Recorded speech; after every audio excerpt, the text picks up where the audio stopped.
What's up, everybody, and welcome back to yet another episode of According to Blake. You may notice it is just me. We are here for the first solo episode of season 2.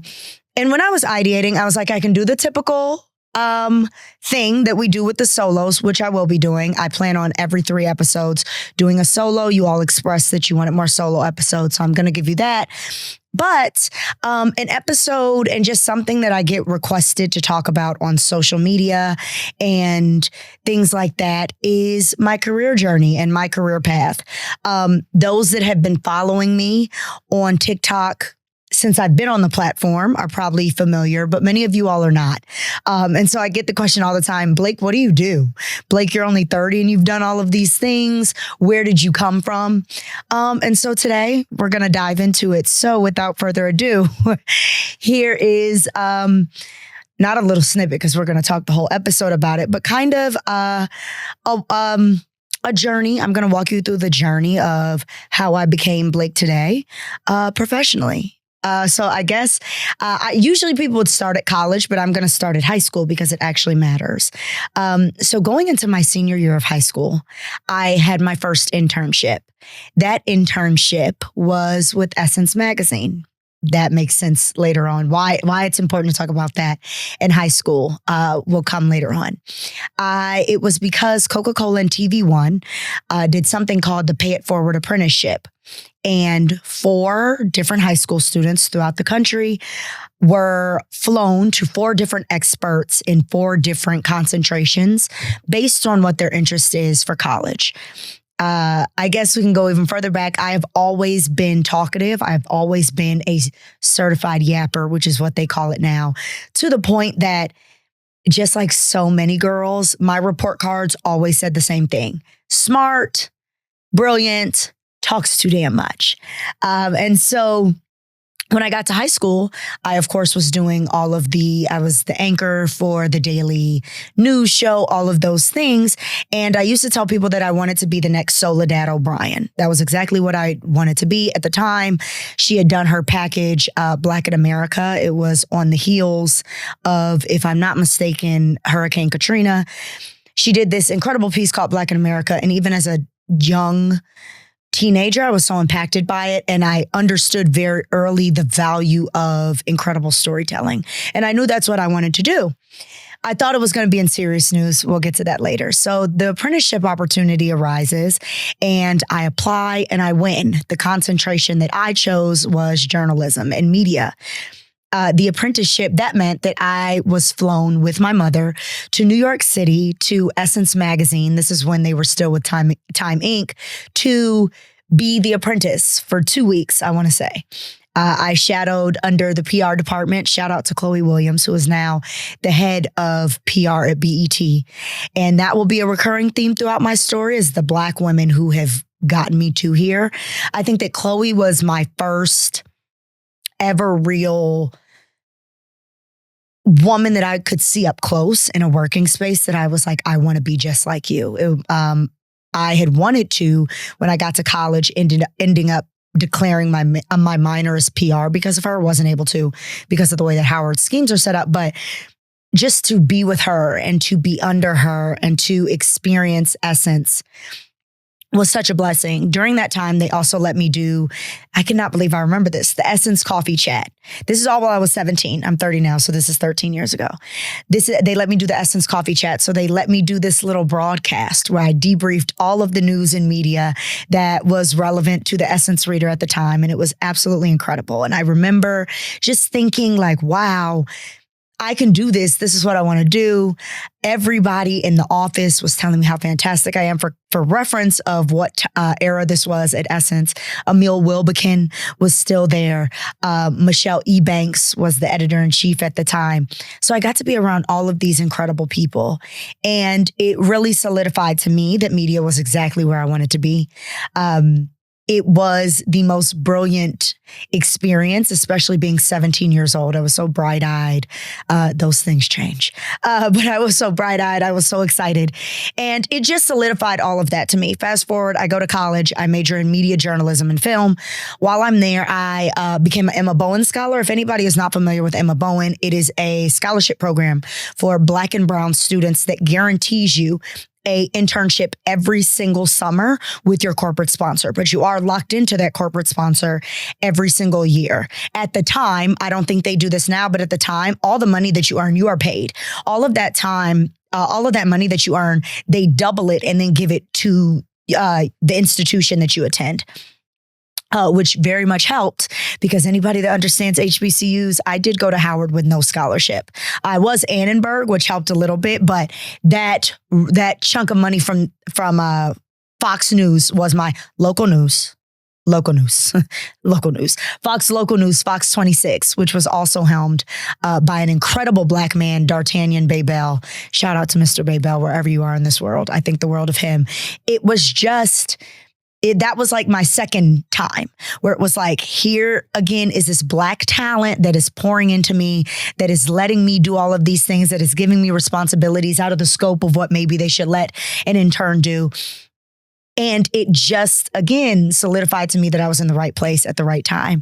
Fast forward, because again, you are locked in all 4 years to your corporate sponsor. An opportunity arose where the recruiter for NBC Universal and the Olympics came to Howard.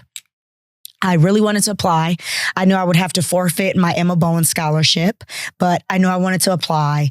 There were a group of interns selected to actually go to Rio. There were a group of interns selected to spend 3 weeks in Stamford, Connecticut. I got the call that I had gotten the internship for Stamford, Connecticut. And I went back and forth and I was like, I'm going to be forfeiting the money. But again, I was going into my senior year and my parents were like, this is a once in a lifetime opportunity to say that you interned for the Olympics for NBC Universal. And so that is exactly what I did. I spent 3 weeks in Stamford, Connecticut with so many other incredible dynamic interns. And again, it was just it became this thing where I was just like, wow, like I keep ending up in the spaces that I need to be. Then I graduate. Speaking again to Black women uplifting me, a Black woman who worked at CBS News in New York City was a friend of my parents through the HBCU network. My parents went to Spelman and Morehouse, as I've talked about before. She went to Spelman. That's how she and my mom knew each other. And there was an opening at CBS News New York. I knew that I had to move to New York. I didn't care what I was doing, but I knew that the first job, I did not graduate with this job. I got the job offer, which was scary. I got the job offer a week and a half after I graduated from college. I moved 2 weeks later to New York City. And I just wanted any job that could get me to New York. I had always, especially after my Essence internship, and that's why I say that every single piece of this puzzle and every single piece of this journey has been so important, because right after the Essence internship, I knew I had to come back to New York. I loved the city. I loved the energy. And I knew that my calling and what I wanted to do, even when I was 17 years old, I knew that New York City was the place where I was going to be able to make it happen. I moved to New York 3 weeks after I graduated from high school, and I began at CBS News. However, because I was entry level and news is a 24-hour cycle, I worked the 4 to midnight shift. Every 4 to midnight shift from Wednesday to Sunday. So my weekend was Monday and Tuesday. Being 22 years old in New York City, that feels like the end of the world. Not being able to socialize, not being able to do the brunches, not being able to go out on the weekends. I literally thought that my life was ending because, at 22, everything seems so permanent. So I think I immediately kind of began to realize that serious news, yes, I think on a very surface level at 22, I'm like, I don't want to do anything where I have to work during these times. But I think that also just the work itself, I worked in basically a role where we cut down clips that were distributed to the greater CBS networks, all the greater CBS networks. So really all news that was happening. So I think I realized that for my temperament, for my spirit, for the things that I just enjoyed, I think I very quickly realized that perhaps serious news was not what I wanted to do. I thought it was, but those that know me, I think then are like, yeah, like serious news probably wasn't for you. But I knew that I still wanted to tell stories. That I think is the through line through my entire career process, even now, is that I knew that I wanted to tell my story. I knew that I wanted to tell the stories of others. And I knew that it was really important to me to figure out a career where I was able to do that. Only 4 months in, because I think you're so fearless when you are 22 years old. I was like, I want to find a new job. 4 months in, I'm like, I hate this. It's awful. I need to find a new job. And I think growing up, like I knew I had seen Essence. I had looked up to Tia Williams. Shout out to Tia Williams and shout out to Les from Lucky Girl. She's So Lucky, formerly Balanced Black Girl, because she recently had Tia Williams on her show. And I was like, oh my God, she was the first editor celebrity that I ever knew of. Like before the ones that we know today, she was like a celebrity to me. Tia Williams, she was the blueprint to me. But I didn't really know how to enter that. Like it felt like such a world outside of what I could attain, but I knew I wanted to try. So I start DMing people in spaces in beauty and fashion. I knew I was good at beauty and I knew I was good at fashion and I knew that I loved fashion. Beauty was in my veins. I grew up with a mother who's like a kitchen beautician. I did makeup through college for money. Beat by Blake was a thing. I did all the makeup for the probates, for the big galas, for all of the things. I was that girl. And so I knew that I had a skill set in it and I knew that I had a love for it. And it was something about the fearlessness in me that was like, you know what, I'm going to make a career out of this. I start cold DMing people. I start cold emailing people in the industry, in any job, looking on LinkedIn, at any job in any place that was in editorial that seemed cool to sound surface level, anything, because at that point you don't really know what you want. That's the age where you're really trying to figure things out. So yeah, I was just DMing or emailing anybody who I felt like had a job that I was like, this is cool, or a place that I was like, this is really cool. I want to be a part of this. Fast forward, one of my parents' good friend, speaking to the HBCU through line. She actually went to Hampton, but her husband went to Morehouse and is friends with my dad. She was at the time the deputy editor at Glamour magazine. Shout out to Angela Burt Murray. Throughout this episode, I'm going to say by name the women who are the reason that I am where I am today, because I think that that's really important that they get their praise and they get their flowers. So, you know, we've already talked about Chloe Williams, the Michelle E. Banks. We talked about D'Artagnan Bae Bell at Fox News. Of course, the young lady who got me the job at CBS. And now here we have Angela Burt Murray. And Angela Burt Murray has played such an integral role outside of Glamour. But she gets me just a coffee. I go to do coffee with her. She's like, I think I go to Condé Nast. Again, I'm working 4 to midnight. I have nothing but time during the day. I go to Condé Nast. I hop on the train. It was my first time in Condé Nast, which I was just like, this is surreal. I go to Condé Nast. I do coffee with Angela. And she says, I want you to meet the senior beauty editor for the beauty department here at Glamour magazine.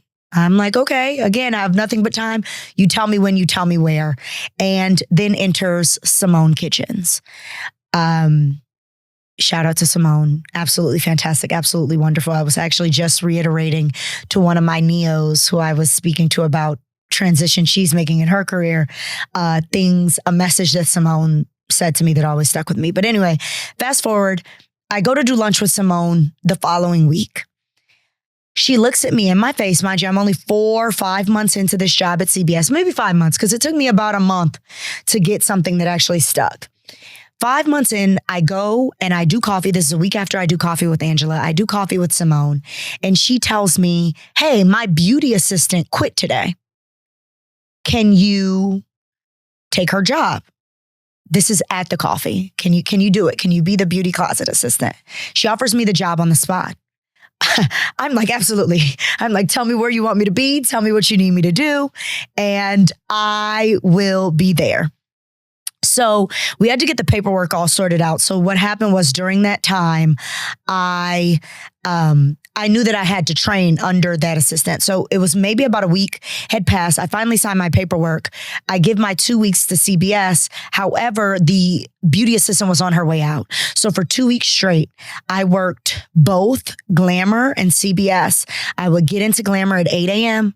I would leave by 3:30. I would make it to CBS by 4 p.m. and I would work until midnight. And I did that for 2 weeks. That's just how bad I wanted it. That is what the body at 22 can allow. And I just did it because I knew that it was what I was supposed to do. Fast forward, I'm at Glamour for maybe a year. And during that time, I am a young Black girl at Condé Nast, and I experienced the things that come with being a young Black girl in these corporate spaces. Being a young, outgoing, charismatic Black girl in these spaces. And I think anybody that knows that it's not always the easiest, knows that your light can sometimes be dim. And again, at 22, because I was still 22, things hadn't changed, about to be 23, I felt I was really green. I was a fish out of water. But before Simone left, she had a very serious conversation with me where she emphasized the importance of not just at that job, but in all jobs, the importance of advocating for myself. It was the first time, not that somebody had explained that concept to me, but it was the first time that I'd had that conversation in a professional setting. And she let me know that it was going to be so important, not just at that job, but as I matriculated through my professional career, that advocating for myself was going to be the most important tool that I could have in my toolbox.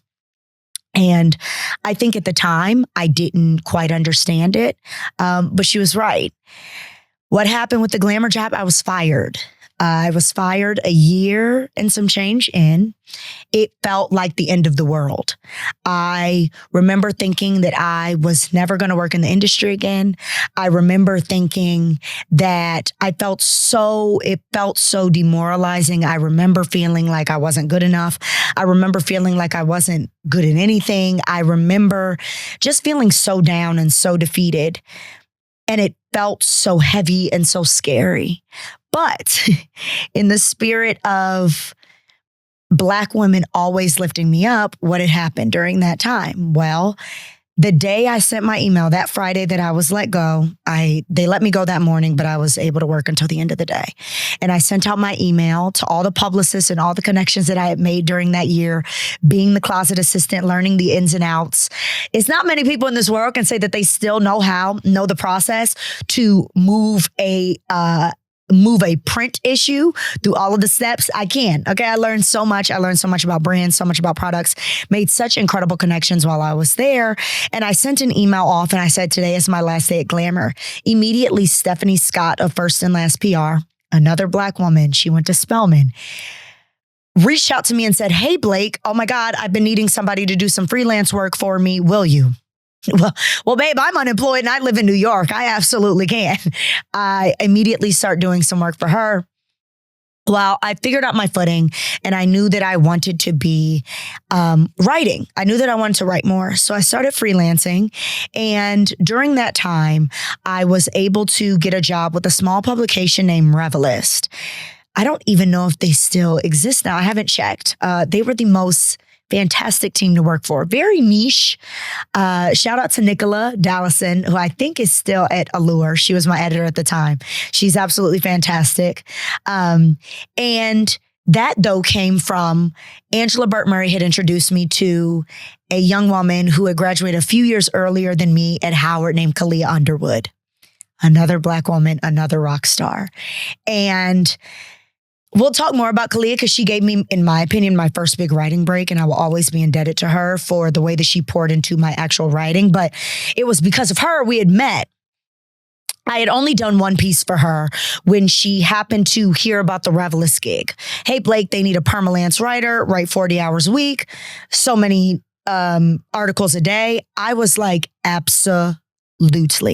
I take the gig. She gives me the gig. Kalia connects me to the person at Revelist. Kalia at the time was at Bustle. They connect me to the person at Revelist. I take that job. I was at Revelist for maybe 6 to 9 months, just writing freelance for them. When then an opportunity, and Revelist was really small. And I think that that is really important to emphasize. Revelist was really small.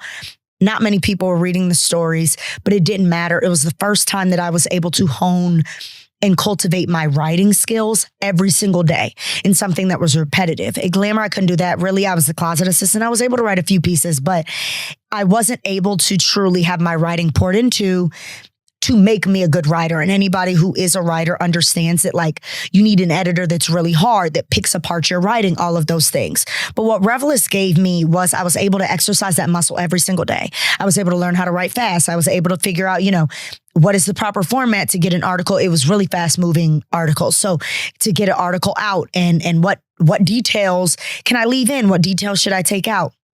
I got to learn the full scope of being a writer during that Revelist job. About 9 months in, again, I'm still freelance. Kalia lets me know that at the Zoe Report, she has a beauty features writer's role open. I immediately take it. As I'm writing for Kalia, she is picking apart every single article. Like, imagine getting something, you're like, yeah, I ate that. Yeah, I ate that. You send it back and it comes back with nothing but red lines. And at the time, I'm like, I think I'm an awful writer. And I tell her that. Like, I basically expressed to her, I feel like I'm such a bad writer. Let me know. And she basically expressed, no, you're a great writer, but everybody can be a better writer. And this is how I was edited to learn how to be a wonderful writer. And so from then on, for a while, it was every article's picked apart, but it wasn't just, little grammar things. It was like, let's think of a different way to say this.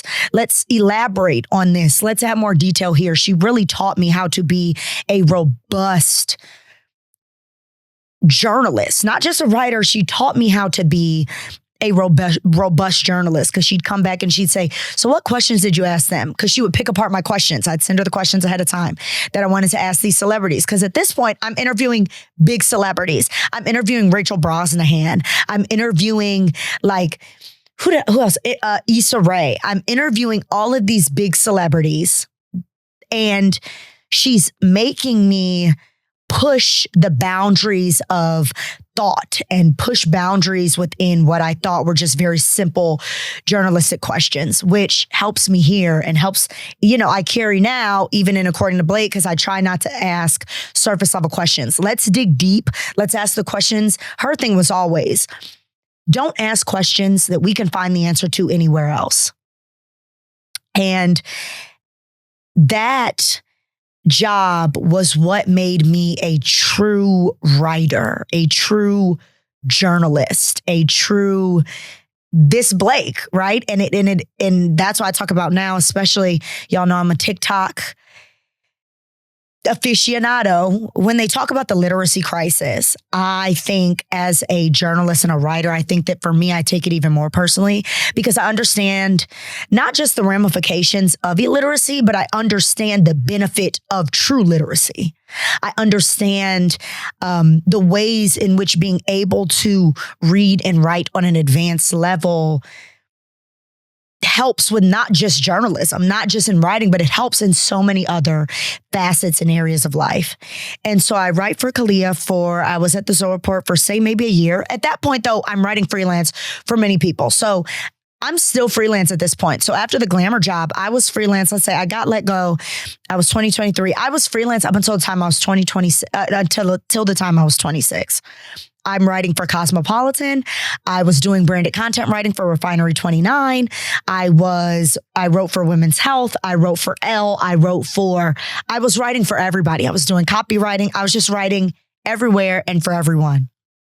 The opportunity to write at Essence comes along from a high school friend. Shout out to Nandi Howard. And Nandi, who at the time was, I want to say the GU editor, don't kill me girl if I was wrong, was the GU editor. And she reached out and she was like, hey, Blake, we're looking for someone to fill the beauty and fashion writer role. Not the role, but we have some gaps. We need some stories per day, because at the time they didn't have anyone leading beauty and fashion. I respond to her. I'm like, absolutely. I'll take Essence on as a client. And at that point, this is during COVID at the time. This is the beginning of COVID. And I just begin writing for them. I think I filled maybe 2 or 3 stories a day, beauty fashion stories. They just needed something to live on the site. I was working under Corey Murray. Again, the Black women that have spoken of me, said my name in rooms that I wasn't in, that have helped me, that have uplifted me. That is the truth. That my memoir might not be about me. When I finally write my memoir, it might not be about me. It might be about the puzzle pieces of Black women that have gotten me here. I'm writing under Corey Murray. Some months go by and she says, hey, Blake, she calls me and she says, hey, Blake, as you know, the beauty and fashion director role is open. And I really think that this would be good for you. And I tell her no. I say, you know, Corey, I like being freelance. I like being able to do my own thing. I like not having to answer to anybody every day. I think I'm good where I'm at. I said, but I have a friend for you who I think will be wonderful. I put my friend up for the job. She gets the job. The places she was at before, counters, she stays with them. No hard feelings. She asked me again. Corey is like, you know, Blake, I really think that you should take this job. Corey, I really appreciate you. You know, I've seen what it's done for women who have come before me in this role. Like, you have to understand, this is, and that's what I'm saying, the young brain. I was 26. That frontal lobe had not developed yet. This is the role that Mickey Taylor had. This is the role that right before me, Julie Wilson had. And I'm like, no, I'm good. I'm fine. I'm good. I'm fine. Silly, and not seeing the full scope of everything. Finally, I'm in Aruba for one of my line sisters and best friend's birthday. And I'm like 3 pina coladas in. I'll never forget. We had done a day pass to go to, I forgot what hotel that was. We paid for the day pass. It says all-inclusive resort. We just drinking, tossing them back. Corey texts me, hey, Blake, can you get on the phone really quickly? Because I had such reverence for her, I was like, well, whether I'm at the pool or not, I'm going to make sure that I get on the phone with Corey. She said, Blake, something in my spirit is telling me that you need to take this beauty and fashion director job. She was like, I know that you might not feel prepared. I know that you feel like maybe this isn't the role for you. She said, but Blake, I'm telling you, something in my spirit is really telling me that this is for you. Right then, 3 or 4 pina coladas in, I took the job. Didn't call anybody, didn't consult with anybody. I just said, yeah, I'll take the job. That is the one time where I will say being tipsy was probably the best thing that could have happened to me. Because in my my slightly drunken stupor, I was like, yeah, I'll take the job. You're right. This is the job for me. And it ended up being the smartest and most transformative professional decision I could have made up until that point. At 26, I became the youngest woman to ever lead beauty and fashion at Essence Magazine. And because Corey trusted and believed in me so deeply and gave me the freedom and the power to do things my way, she trusted me. I was able to open doors for myself and experience and learn things about myself that I would have never, ever, ever been able to do otherwise. And that is why I am so forever indebted to her. Some things that I did during my time at Essence, and not even to flex, but I do think it is very important to, what I've learned in that advocating for myself, it is important to validate the incredible work that I have done, though, in an industry that is dying, that is a dying field. And I think it's important to speak to the things that I did that made me proud to platform and highlight Black people in a light in which they should have been reflected. I handled all of the beauty and fashion direction for the Simone Biles Essence cover that we did. It was a triple cover. At the time, it was on the heels of her Vogue cover. And everybody was like, why are they not bringing in stylists, hair, and makeup who know how to make Black women, and photographers who know how to make Black women look good? I brought in Jessica Smalls, did her makeup. That was my first time working with Weezy. Weezy WTF, if you got, not Weezy, who owns this. Laid by Weezy. I'm thinking of Weezy from here, but Weezy, who Weezy, who the hairstylist Weezy, he's fantastic out of Houston. We shot it in Houston. And Krishan Rock, not Krishan Rock, from Baddies, Krishan Rose. Jesus, I'm getting it. I know a lot of people, okay? Krishan Rose, the photographer, shot her. And I'll never forget when that cover came out. I did all the beauty direction. So basically what I would do is I would put the team together and I would put the glam team together. So I would decide who was going to do styling, hair, and makeup. And I would give them the inspo for the hair, give them the inspo for the makeup, give them the inspo for the wardrobe.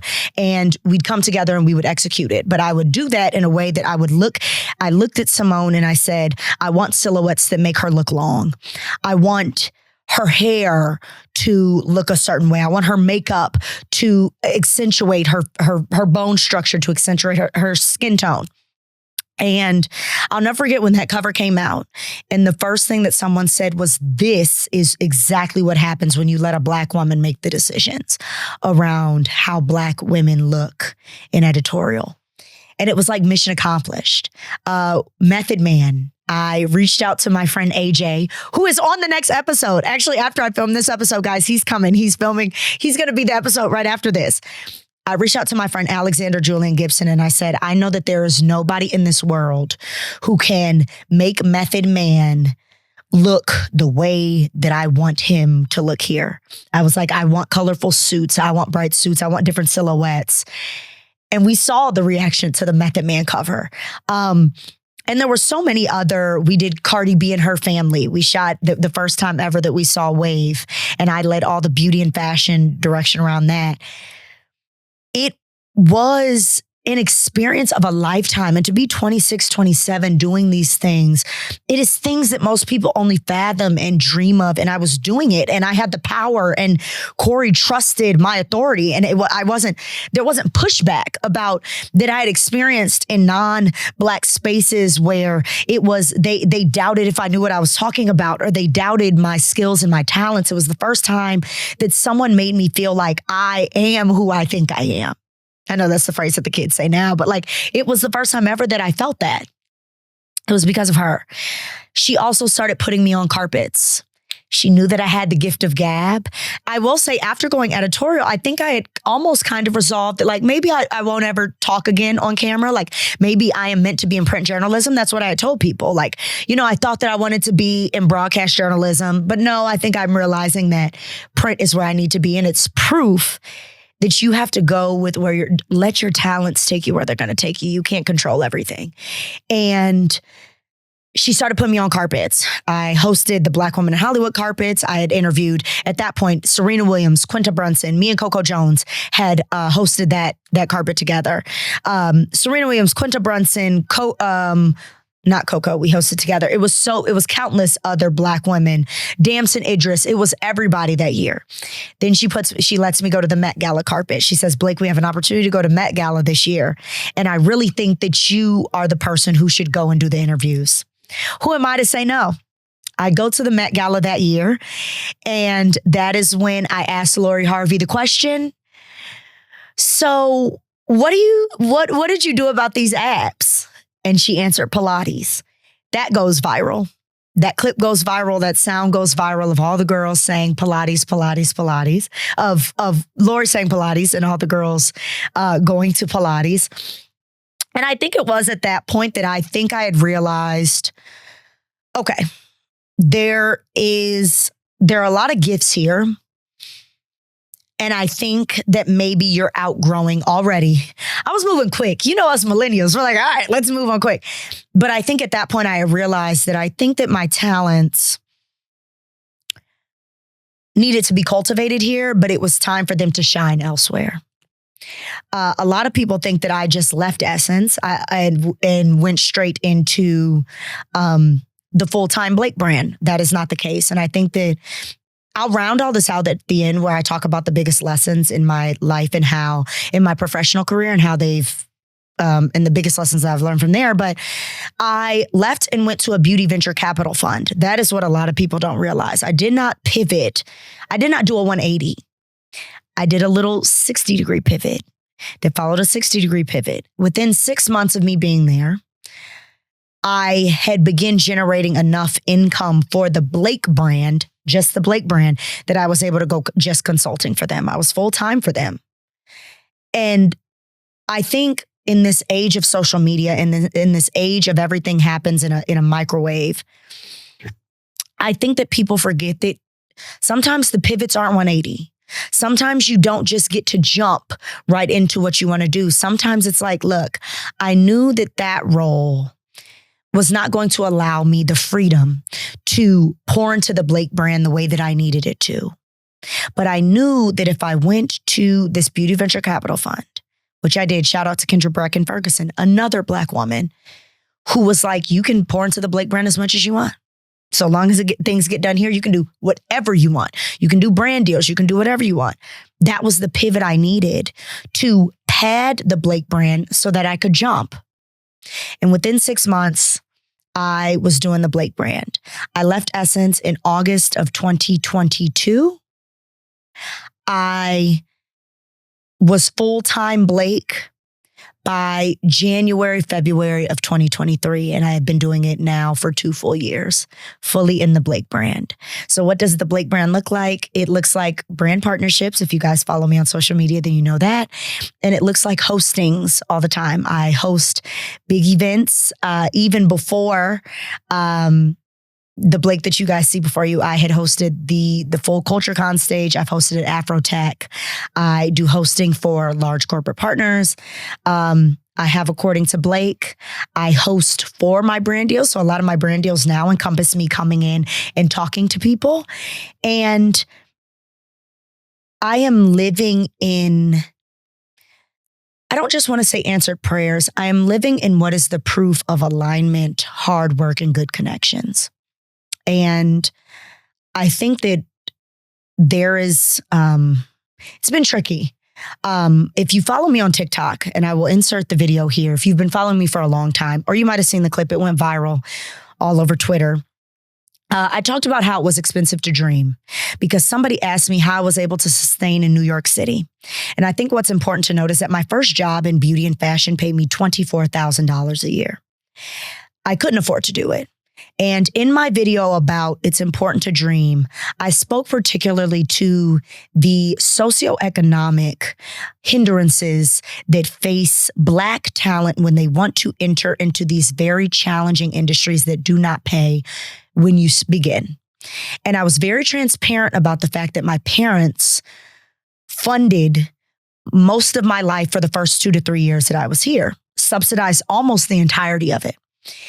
And when I spoke about how it was expensive to dream, I spoke about the fact that there was such value. I was able to be so audacious and so bold in the beginning of my career because I did not have to worry about how my rent was going to get paid or how food was going to end up on the table. You all heard me talk about the first 2 connections that I made in the industry were through family friends. And I think that in this day and age, there is such an aversion to being honest about the way in which some of our blessings come. And I think that a lot of people are the culture of this get it out the mud culture or this bootstrapping culture or this anti-nepotism culture. And I think it's dangerous because I think that, number one, it is dangerous. I've always hated the bootstrapping concept, especially when talking about people of color, because let's stop telling people of color that they can bootstrap. They need to pick themselves up by their bootstraps when most of us are born without bootstraps. And that's why I talked about my expensive to dream piece. Let's stop villainizing or not being open to say, yes, my parents got me in these doors because they had these connections, because we feel like it takes away from our work ethic. One thing that I will always tell people, yes, my parents got me in the door, but I will tell anybody, you put me in a room and I'm going to outwork anybody in the room. I have never felt like it took away from who I was or my accolades or what I could do, because I always knew what I could offer. But I also understood the blessing and I understood the privilege that comes with being someone who did not have to worry about where their next meal was going to come from and always had a very solid place to lay their head while I was grinding in New York for the first 3 years. It allowed me to make decisions that were really risky. It allowed me to make decisions that some people would have been like, so you gonna do that? Are you sure you want to do that? I was able to do it, and I understand the privilege and the blessing in it. And I think that it is only because of that I was able to, that my career was able to grow the way it was at the pace that I was able to. Like I said, I was the youngest. Still am the youngest Black woman to have ever led beauty and fashion at Essence Magazine, the largest and most respected publication for Black women. But I really truly believe that I was only able to get there because there were years in the beginning where I was just able to cultivate my skills and not have to worry about any of the financial ramifications of it. And so I take such issue with this culture on social media of, you're not working hard enough. You're not pouring into yourself hard enough. You're not doing the work. For so many of us, just showing up and just waking up is all that we can do for the day, especially in this society, in this economy. And so I become so almost irate when I hear the discourse around, you just got to get out the mud. You just got to bootstrap and it's going to happen for you. Or when it doesn't happen for you, the concept of, oh, well, you just didn't work hard enough. It bothers me, especially for people that look like us. It is infuriating to me because I understand the challenges that we face in trying to break into industries such as these, which is why when I speak on panels and when I talk to people, I am always so candid. When girls are like, I'm like, so what do you want to do? So I want to be an influencer. Well, babes, I wouldn't necessarily advise that. Hot take. I wouldn't necessarily advise that. I did not want to be an influencer. My career path led me to that space. And even now, I think that it's interesting. I'm so thankful. I don't know if you guys saw, but The Cut named me as a New York City influencer to follow. And it's always interesting because I think that I kind of sit in the intersection of a media personality and an influencer. But I tell people all the time, I didn't want to do, this wasn't the goal. I was posting all of these cool things that I was doing. Those that are my OG followers on TikTok, I was just posting things that I got to go to as an editor. And I'm a yappy girl. And it just worked. And brands were attracted to it. I had a lot of brand relationships from being an editorial for years. And so it just kind of worked. And so I think that if I had a message for people in terms of when they're like, Blake, I want to do what you do, I think my answer is always, because people are like, well, how did you get into I recently, if you guys don't follow Shayla Marie, I was recently on her podcast and we talked about monetizing our gifts and our passions. And for me, I am someone who my passions and the things that I'm good at became the things that I began to make a living off of, which can be tricky because I feel like a lot of passions and talents we want to keep to ourselves. And I think that my passions and talents, which for me is storytelling and talking, it is now something that I monetize. So it's truly a fine line. But I think I always tell people, figure out your passions first and what you're good at first. And your content, and build content around that. Don't build content around what people are telling you to build content around. But all of my content that you all see is actually the things I'm doing. It's actually the things I'm wearing. It's actually my thoughts. It's actually how I do my makeup. I personally don't really follow the trends of content because I just post about my life. And I'm so thankful that people take interest in my life and what I do and how my life is. And it's truly been such a blessing. So I think, of course, the lesson of working hard, but I would be remiss if I did not talk about the real realities of doing that in this day and age, especially the risk involved. And then, like I said, to the Black women that I listed, I'm going to try to go through the list. I'm going to try to run you guys' names through the list. Oh God, where are we starting? Chloe Williams, Michelle E. Banks, D'Artagnan Babel, that's a Black man. Melinda Spalding, who was at Fox 26 News at the time, Kalia Underwood, Angela Burt Murray, Simone Kitchens, Corey Murray, Nandi Howard, And every Black woman after that who has said my name in rooms that I am not in. That's why I can't, when people do the, and make the argument of, Black women are even worse. We're worse to each other. I have seen parts of that, absolutely have. But that is not my experience. I stand on the shoulders of Black women. I would be nothing without Black women in this industry. Everything that I have accomplished in this industry in some way, shape, or form, in some roundabout way is attributed to Black women. And man. Shout out to Jjay and Babel. And that is the lesson there. And so a lot of people ask, well, Blake, what is the end goal, right? You have, according to Blake, what do you want to do? I want if you to turn on the TV or turning on a streaming platform, and every single week, if not every single day, you see my face, whether I'm hosting the game shows, whether I'm hosting the dating shows, whether I'm hosting the daytime talk shows. If anybody wants to put me on daytime television daily, I really think I'm very upset that they took away the reel. I understand that the ladies weren't getting along, but if anybody is ideating around a new iteration of the reel with a young diverse cast of hotties, please consider me. I'm also a girl about that coin. I can coexist with anybody for the coin. So whereas y'all were having all those relational issues, you won't have them over here. Shameless plug. I want to talk, yap, story tell, and tell the stories of others every single day, every single week for the rest of my life. I want to say, though, my glass ceiling has always changed. When I entered editorial, I wanted to be a beauty and fashion director. I was like, by the time I turned 35, I want to be a beauty and fashion director. I did it by the time I was 26. So then the glass ceiling changes. When I left, I was like, I think I just want to host red carpets. I broke that glass ceiling, shifted. I did all the red carpets. Now I am letting alignment, I think that I am proof of when you truly allow your gifts to make way for you. I stopped fighting it a long time ago. I stopped saying what I won't do or what I'm not a long time ago because things have opened for me.